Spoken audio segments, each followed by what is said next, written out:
Kudus Perjanjian Baru, Kisah Para Rasul. Kisah Para Rasul pasalnya yang kelima, ayatnya yang pertama sampai ayatnya yang ke-11. Kisah Para Rasul pasal 5 ayat 1 sampai 11.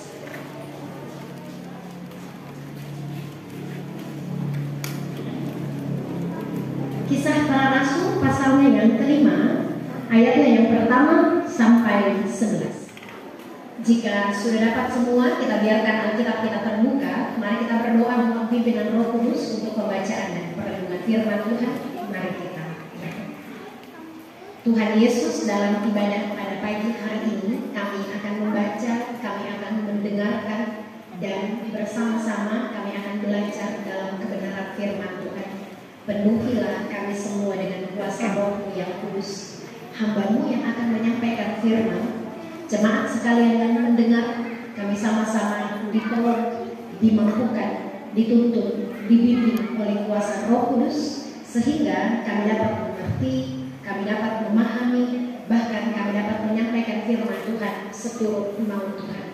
Dan jangan biarkan kami hanya sebagai pemberita, jangan biarkan kami hanya sebagai pendengar, tapi oleh kekuatan Roh Kudus pada gilirannya, tuntunlah kami Tuhan untuk menjadi pelaku-pelaku firman Tuhan, agar layaklah kami disebut sebagai kekasih-kekasih Allah yang sejati.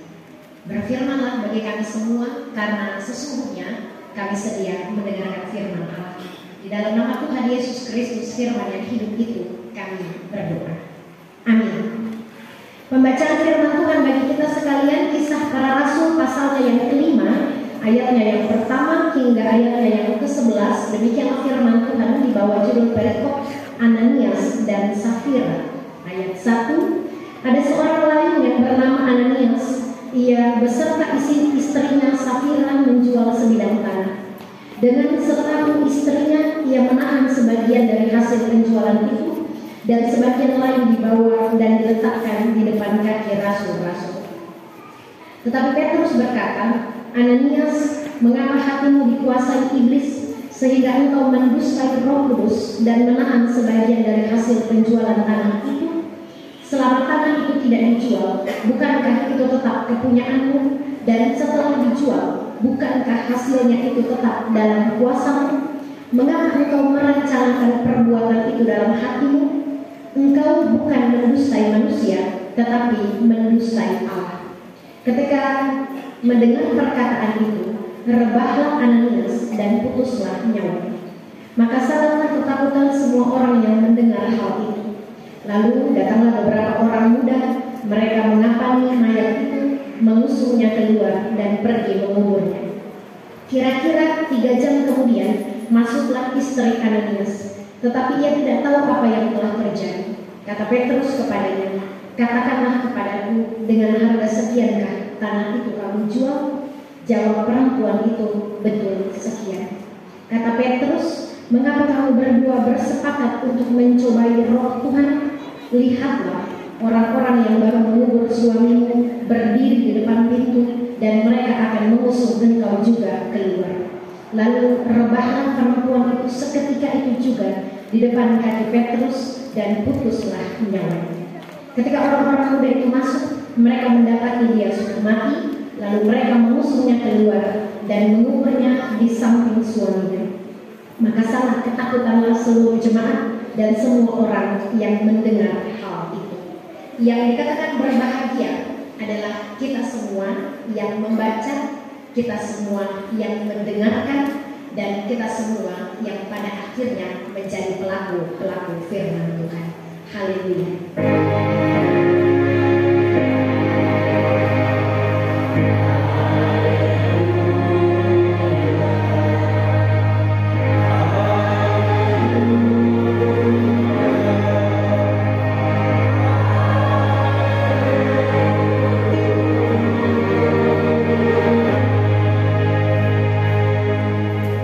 Shalom.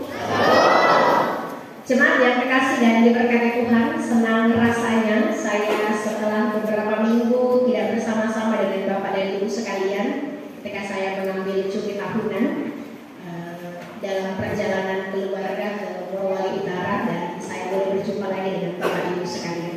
ketika minggu yang ketiga, kalau saya tidak salah, minggu ketiga, saya diminta melayani jemaat GKST, jemaat Ebenezer Kumpi.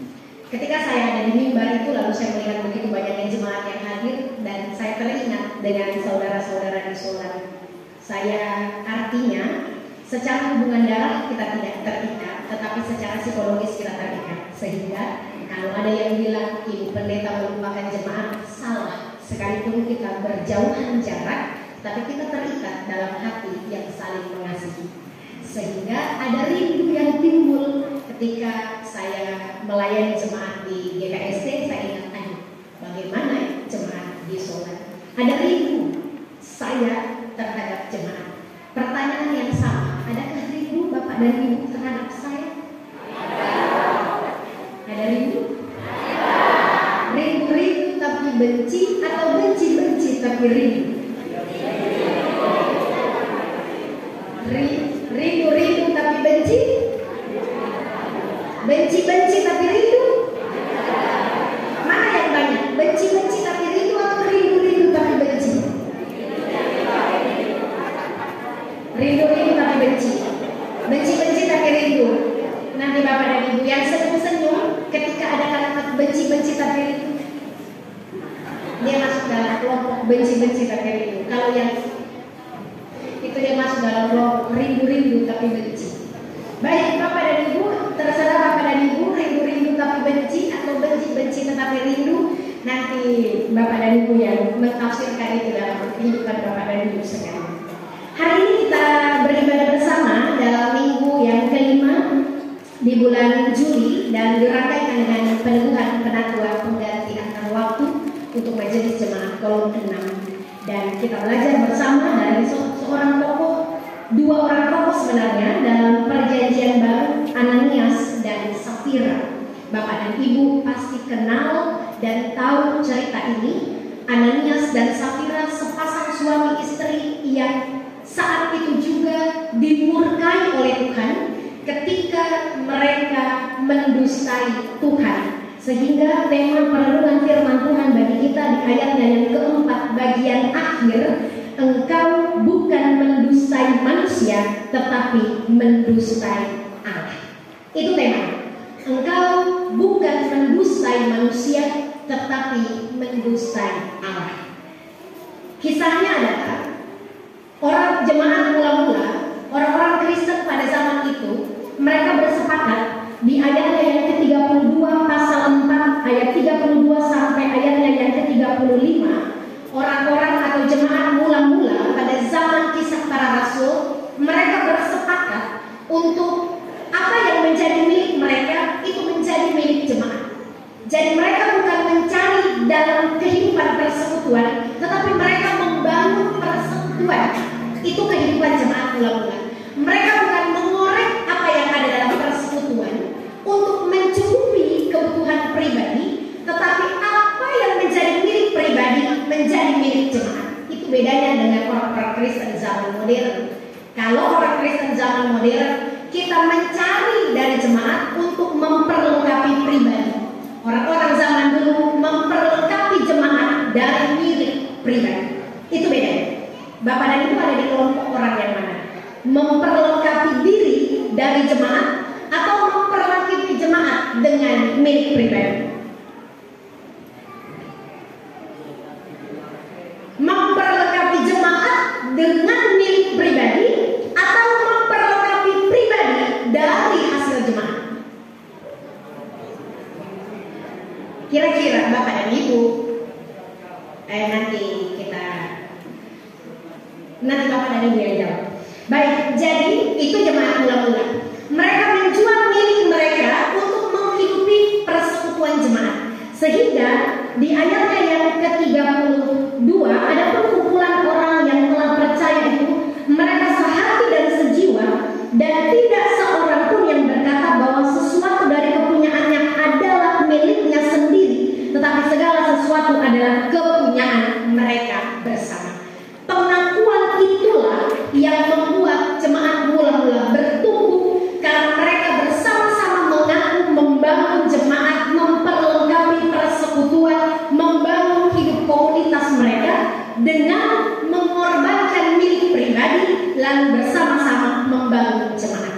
Sehingga ketika mereka melakukan itu, mereka menjual milik mereka dan meletakkannya di kaki rasul untuk memperlengkapi persekutuan yang mereka bina dan mereka bangun. Ananias dan Safira juga melakukan hal itu. Mereka menjual tanah mereka dan meletakkan hasilnya di bawah kaki para rasul. Tetapi bukan hasilnya yang menjadi persoalan, sehingga Ananias dan Safira saat itu juga merenggang nyawa. Ananias dan Safira di ayatnya yang keempat, ayatnya yang kelima, Ananias putus nyawanya, dan di ayatnya yang ke-10 Safira putus nafasnya. Ananias dalam bahasa Yunani artinya bijaksana, dan Safira dalam bahasa Yunani artinya cantik. Itu asal kata dari batu safir. Sehingga kalau bapak dan ibu punya anak, boleh kasih nama yang perempuan, kasih nama Safira karena artinya cantik, dan laki-laki punya nama Ananias artinya bijaksana. Mereka bukan orang biasa. Mereka orang berpendidikan, mereka orang bijaksana, mereka orang yang kenal Tuhan, mereka mengerti tentang firman Tuhan. Tetapi yang menjadi persoalannya adalah mereka mengaku penuh, tapi melakukannya setengah. Itu dosanya. Sehingga di ayatnya yang ke-8 Tuhan berkata, kata Petrus kepadanya, katakanlah katakanlah kepadaku dengan harga sekiankah tanah itu kamu jual? Jawab perempuan itu, betul sekian. Lalu ayatnya yang ke-4, selama tanah itu tidak dijual, bukankah itu tetap kepunyaanmu? Dan setelah dijual, bukankah hasil itu tetap dalam kuasamu? Jadi, jangan berpikir bahwa Ananias dan Safira dimurkai oleh Tuhan karena mereka memberi sedikit. Bukan persoalan sedikit atau besarnya pemberian kita kepada Tuhan, tetapi sesuaikah pengakuan kita dengan perbuatan kita. Itu dosanya. Bukan persoalan Ananias kasih setengah, dia mau kasih 1/4, dia mau kasih setengah, dia mau kasih 3/4, dia mau kasih 4/4. Itu hak Ananias dan Safira. Dosanya adalah Ananias dan Safira mengaku penuh, tetapi memberi dan actionnya setengah. Itu dosanya. Ini yang mau diajar oleh kita sekalian. Ananias dan Safira hanya ingin menunjukkan diri kepada manusia bahwa mereka memberi. Mereka berpura-pura memberi, tetapi sesungguhnya mereka mendustai Allah. Mereka menutup iman mereka dengan kepura-puraan. Mereka menutup keyakinan mereka dengan kepura-puraan. Mereka melayani jemaat dengan pura-pura. Mereka beribadah kepada Tuhan pura-pura supaya dilihat oleh manusia mereka sempurna, tetapi ternyata mereka mendustai Tuhan. Tuhan itu hidup. Bapak dan ibu sekalipun mendustai hamba Tuhan, bapak dan ibu mendustai pendeta, bapak dan ibu berpura-pura kepada majelis, tetapi Tuhan lihat dan Tuhan catat dan Tuhan murka dengan orang yang berpura-pura. Karena kita tidak sedang mendustai manusia. Manusia boleh didustai, tetapi Tuhan tidak bisa didustai. Ketika bapak dan ibu mengaku menjadi orang percaya, apa yang menjadi pengakuan bapak dan ibu? Ingat gak waktu bapak dan ibu pertama kali percaya dibaptis atau di orang Protestan baptis anak-anak? Ketika di sini, bapak dan ibu ingat pengakuan waktu di sini? Apa yang bapak ibu ucapkan?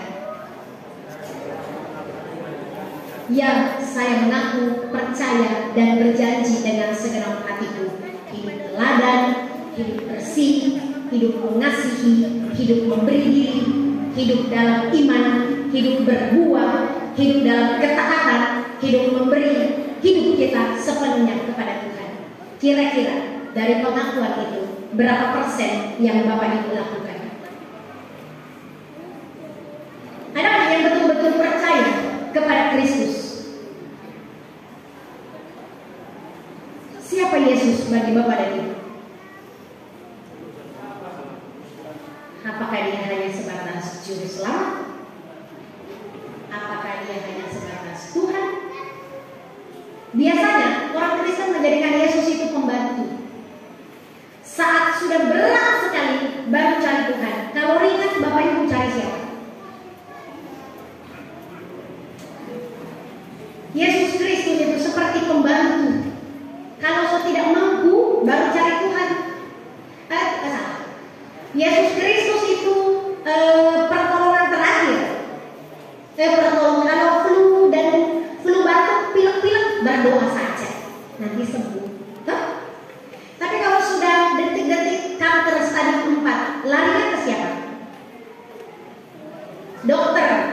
Betul dulu Ibu Pendeta, kita ke dokter dulu. Kalau sudah mau hampir, baru kita cari Ibu Pendeta. Betul atau tidak? Kalau flu dan pilek, cari Ibu Pendeta. Ada sakit ini, kurang enak badan, naik panas, cari Ibu Pendeta. Cari Tuhan, begitu kan? Tapi kalau kanker stadium 4, cari pengobatan yang paling tinggi dan yang paling baik. Jadi Tuhan itu seperti cadangan, apakah dibilangnya? Iyo, cadangan, orang yang terakhir yang diperlukan, orang yang membantu begitu. Saat kita orang perlu baru kita orang cari Tuhan. Saat kita orang tidak perlu, kita orang tidak cari Tuhan. Berarti Bapak dan Ibu mengingkari pengakuan. Ada tidak Bapak dan Ibu yang berjanji untuk mencintai Tuhan sepenuh hati? Berjanji. Dilakukan. Adakah Bapak dan Ibu yang berjanji untuk melayani Tuhan dengan sepenuh hati? Bapak dan Ibu majelis ketika diteguhkan jadi majelis berjanji sepenuh hati melayani Tuhan? Sudahkah dilakukan janjinya?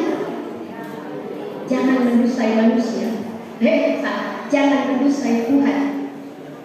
Bapak dan Ibu, ketika pengakuan itu, pesan firman Tuhan adalah jangan hanya di mulut kita mengaku, tetapi yang penting adalah actionnya. Bapak dan Ibu mengaku penuh mencintai Tuhan, tetapi berlaku setengah hati mencintai Tuhan, itu yang akan dimurkai oleh Tuhan. Bapak dan Ibu mengaku penuh melayani Tuhan, tetapi Bapak dan Ibu pura-pura melayani Tuhan hanya untuk dilihat oleh manusia, itu yang dimurkai oleh Tuhan. Bapak dan Ibu mengaku penuh menjadi orang Kristen, tetapi Bapak dan Ibu setengah hati menjadi orang Kristen, itu yang dimurkai oleh Tuhan. Bapak dan Ibu mengaku penuh mengasihi sesama, tetapi Bapak dan Ibu hitung-hitungan terhadap pelayanan Bapak dan Ibu dimurkai oleh Tuhan. Dan murka Tuhan itu ada. Ananias dan Safira adalah contoh pertama kali Allah menghukum gereja. Ananias dan Safira dihukum oleh Tuhan bukan karena pemberiannya, tetapi karena pengakuannya pura-pura. Jadi orang Kristen jangan pura-pura. Jadi majelis jangan pura-pura. Jadi kompelsus jangan pura-pura. Jadi jemaat jangan pura-pura. Pura-pura manis padahal pahit. Pura-pura mengasihi padahal benci. Pura-pura rindu padahal benci. Pura-pura benci padahal rindu. Pura-pura hanya di mulut saja, tetapi ternyata hati kita tidak mencerminkan kualitas iman yang berkenan kepada Tuhan. Ingat, bukan mendustai manusia, tetapi mendustai Tuhan dan Allah pemilik hidup. Pulang dari tempat ini mengawali bulan yang baru di bulan Agustus. Mari hilangkan kepura-puraan iman. Sesuaikan dan integritaskan apa yang kita ucapkan dengan apa yang kita lakukan. Sesuaikan apa yang kita buat dengan apa yang kita ucapkan. Sesuaikan apa yang kita ucapkan dengan apa yang kita pikirkan. Sesuaikan dengan apa yang kita ucapkan dengan apa yang kita perbuat. Sehingga Tuhan tidak melihat kepura-puraan itu di depan manusia. Silahkan berpura-pura, tetapi jangan berpura-pura di hadapan Tuhan. Ini juga yang menjadi pesan bagi Ibu Christine Widya Hastuti Langkap, sarjana hukum yang hari ini akan mengaku imannya kepada Tuhan setia dalam pengakuan untuk melayani Tuhan. Saya mau sampaikan, jangan pura-pura ketika mengaku, ya saya akan melayani Tuhan, lalu pura-pura kemudian, maka bukan mendustai manusia, tetapi mendustai Tuhan. Terpujilah Kristus dengan firman-Nya. Amin.